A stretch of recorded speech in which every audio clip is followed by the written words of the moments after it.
एक बार निकुंज मंदिर में प्रिया प्रियतम रसिकनी रस में रहत गड़ी, कनक बेली वृषभानुनंदनी श्याम तमाल चढ़ी।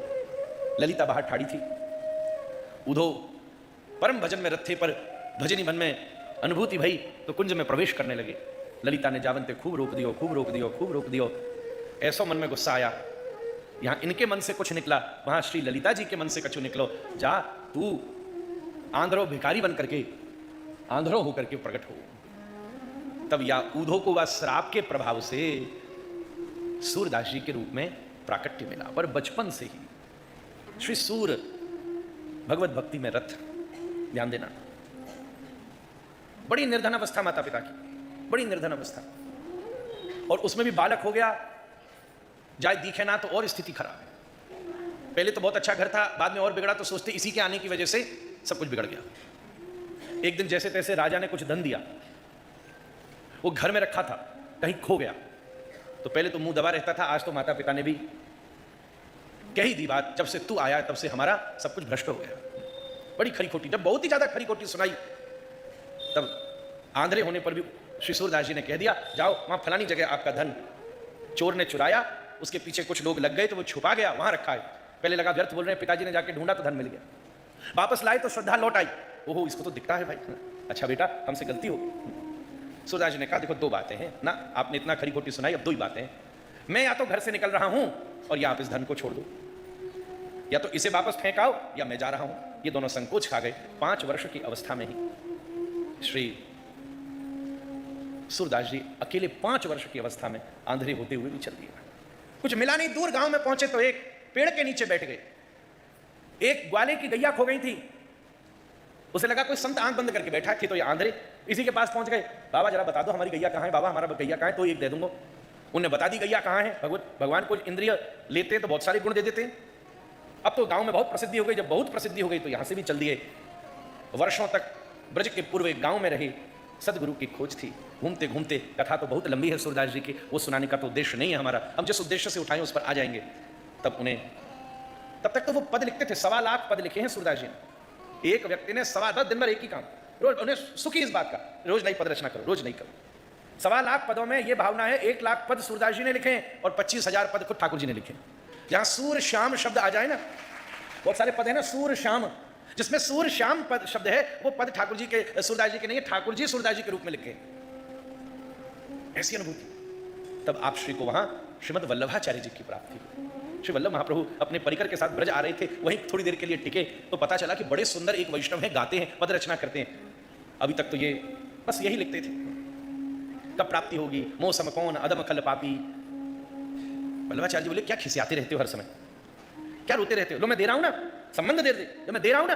और तब श्री वल्लभ महाप्रभु ने भागवत जी का 10वें स्कंद प्रदान किया, कथा सुनाई, और सुनते ही श्री सूर्य प्रभु के हृदय में शरणागति आ गई। हे गोपाल नाचो बहुत गोपाल, अब मैं नाचो बहुत गोपाल, बहुत नाच। बड़ा सुंदर पद है ये, सुना मैं ढीले डाले तो बैठे हो, क्या सुना हमारा। कुछ लोग तो आनंद ले रहे हैं, चलो 1-2 लाइन सुना दे। सूरदास जी ने भाव किए, बड़ा सुना, हमको बड़ा प्रिय है ये, हम सबकी असलियत है। नाचो बहुत गोपाल अब मैं, उन्हें वृंदावन का ऐसा दिव्य भाव आपके हृदय में विराजमान कर दिया कि अब तो श्री वृंदावन की दिव्य लीला सूर्य के हृदय में प्रकट हो गई। पहले गाते दीन न दुख हरण दे वसंत न हितकारी, सूर क्रूर इस लायक नहीं। अब जब संबंध की अनुभूति प्रकट हो गई तो ठाकुर जी की लीला गा रहे हैं। मैया हो गैया चरावन जावे, मैया हो गैया चरावन जावे, सूरदास है साख जमुना जल, सो देहु जो नहावे।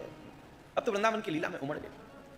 मैंने निवेदन किया, मीरा सूर या तो हमारे भीतर विद्यमान जो भगवत संबंध है, बात यहां से शुरू हुई थी, या तो उस भगवत संबंध का गुरु कृपा से पुनः प्राप्ति हो जाएगी। क्योंकि देखो, कुछ मानो या ना मानो, पर ठाकुर जी भी तो कह ही रहे हैं, ए लाला कुछ ना कुछ मानो, कोई तो रिश्ता जरूर होगा, कई जन्मों से बुला रहे, कोई तो रिश्ता, कोई तो रिश्ता जरूर हो कई जन्मों से हमारा कृष्णदास गाता है उस बुला रही हूँ, कोई तो रिश्ता जरूर होगा। नजरों से नजरें मिला भी न पाए, मेरी नजर का कसूर होगा। कई जन्मों से बुला रही हूँ, कोई तो रिश्ता जरूर हो। तुम ही तो मेरे मात पिता हो, तुम ही तो मेरे बंधु सखा हो। तुम ही तो मेरे माता पिता हो, तुम ही तो मेरे बंधु सखा। कितने नाते तुम संग जोड़े, कोई तो रिश्ता जरूर होगा। कई जन्मों से बुला रही हूँ, कोई तो रिश्ता जरूर हो। आँखों में बस गई तस्वीर तेरी, दिल मेरा बन गया जागीर तेरी। आँखों में बस गई तस्वीर तेरी, दिल मेरा बन गया जागीर तेरी। दासी की विनती तुम्हारे आगे, दर्श दिखाना जरूर हो। कई जन्मों से बुला रही, कोई तो रिश्ता जरूर होगा। या तो संबंध का जागरण हो जाएगा, और अगर या तो ये कृष्ण ने कहा अर्जुन कोई ऐसा समय न था जब तू न था और मैं न था, कोई ऐसा समय नहीं है जब तू नहीं है मैं नहीं हूं, कोई ऐसा समय न होगा जब तू न होगा मैं न होगा। या तो गुरु कृपा से भजन के माध्यम से निज मन मुकुर सुधार, या तो दर्पण की तरह गुरु अपनी हमारी शक्ल दिखा देगा, और अगर शक्ल नहीं है तो शक्ल अच्छी बना देगा, फिर स्वरूप देगा, संबंध बनाएगा। जैसा मैंने आपसे कहा, संबंध कोई कोई 5 भावों में परिणत होता है। कल अपन की बात हुई, एक दास शांत भाव, दास्य भाव, साख्य भाव, वात्सल्य भाव और कांत भाव। वैसे सभी भाव सभी संप्रदायों के भीतर है।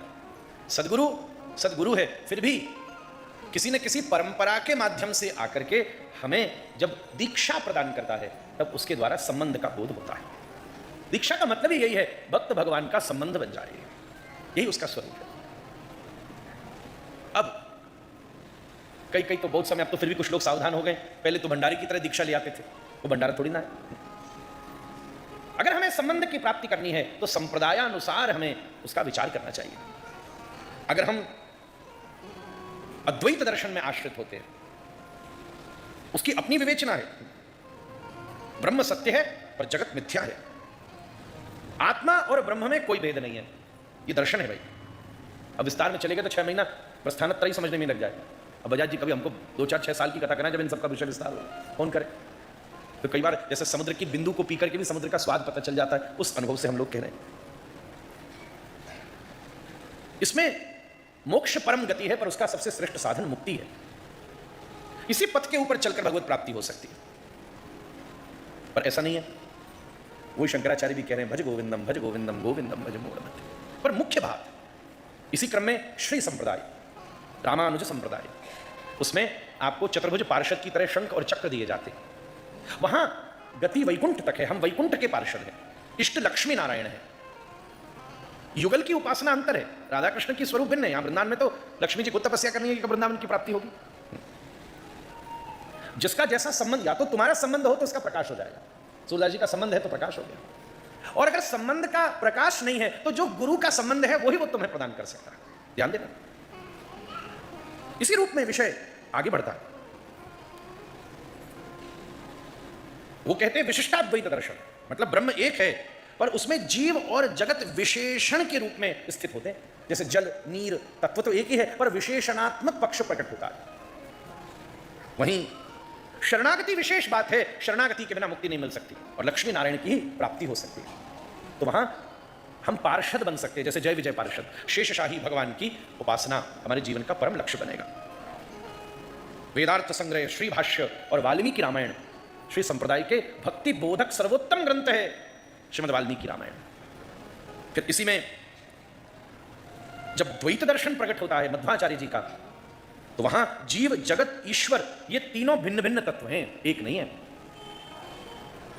यहां भी विष्णु सर्वोत्तम तत्व हैं, पर ये कहते हैं पिछली संप्रदाय में ज्ञान के द्वारा भी मुक्ति मिल सकती है, भक्ति श्रेष्ठ है, शरणागति श्रेष्ठ है, पर मध्वाचार्य कहते हैं कि ज्ञान के द्वारा संभव ही नहीं है, केवल विशुद्ध भक्ति के द्वारा ही संभव है। फिर इसी में शुद्धाद्वैत दर्शन, जिसमें पुष्टि मार्ग का प्रकाश होता है।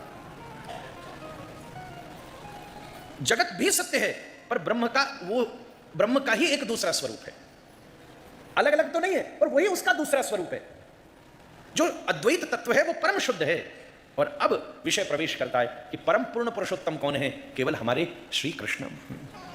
श्री कृष्ण की परमोपासना है। पुष्टि, जहां विशेषतः लीला का माधुर्य, पर ठाकुर जी के प्रति वात्सल्य भाव और साख्य भाव, अगर इसकी प्राप्ति है, ये हमारा लाला है, ये हमारा मित्र है। पर ऐसा नहीं है कि माधुर्य भाव नहीं है, परमानंद स्वामी और सूरदास जी के खूब सारे पद हैं, पर इन विशेष भावों के द्वारा वहां की प्रधान सेवा की भूमिका तैयार होती है। अब लड्डू लेके छोटा लाला बैठो है, ठीक है, तत्वात्मक रूप से तो प्रौढ़ होकर किशोरी जी के संग नृत्य भी करे, पर ऐसे देखो जाए तो अकेले बैठे हैं लाला। अब तुम लड्डू गोपाल के संग में धरोगे तो कैसे काम चलेगा? अभी छोटा छुरा है, अभी कहां आवेगी राधा रानी। उसी रूप में सुबोधनी आदि, षोडश ग्रंथ आदि जैसे विशेष आचरण उसके अभ्यास में आते हैं। इसी क्रम में निम्बार्क दर्शन प्रकट होता है, जहां निम्बार्क दर्शन में उसी की शाखा श्री स्वामी हरिदास जी सब वृंदावनी परंपरा प्रकाश देती है।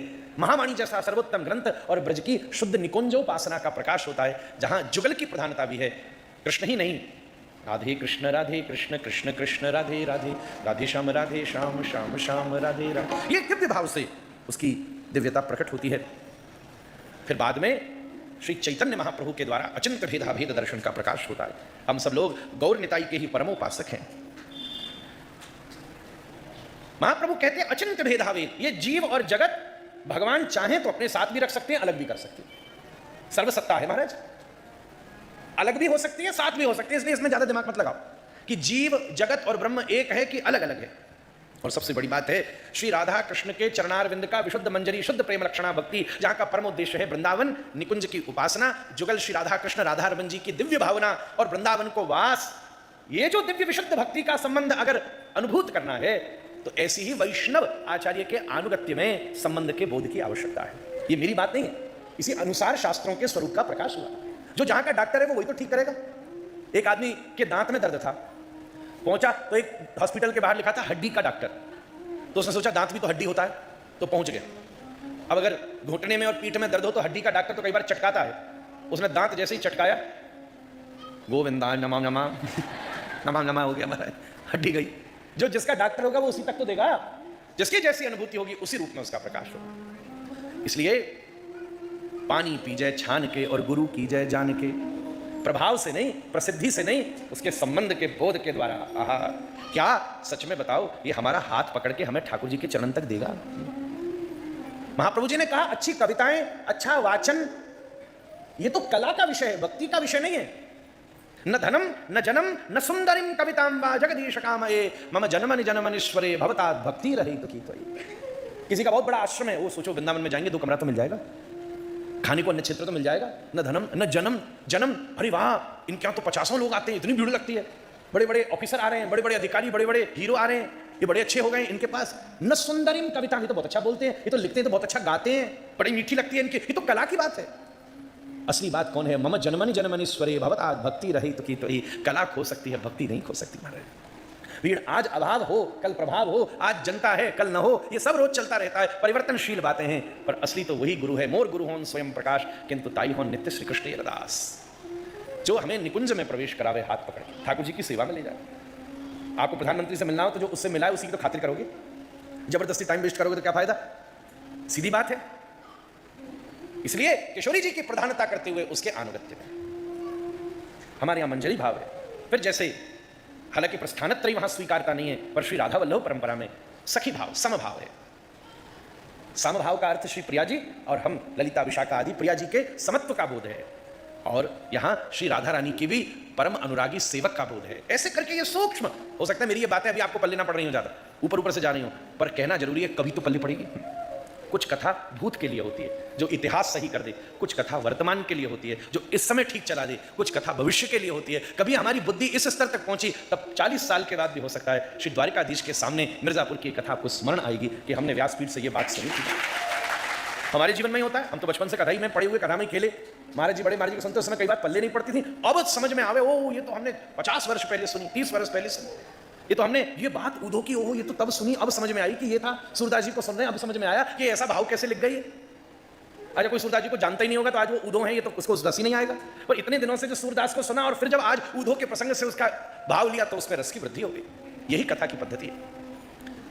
सुंदरिम कवितांबा जगदीश कामहे मम जन्मनि जन्मनीश्वरे भवतात् भक्ति रहित। ठाकुर जी का इसी रूप में हमें व्यक्ति, संबंध, काल, इस सभी परिवेश का ध्यान रखते हुए या तो सदगुरु के आश्रय में जो भगवान भेजते हैं इलाज के लिए, या तो अपने स्वरूप का बोध हो जाता है, या उसकी कृपा से परम मंगल में भाव से हमारे भीतर जो वास्तविक स्वरूप है उसका बड़ा दिव्य अद्वितीय प्रकाश होता है।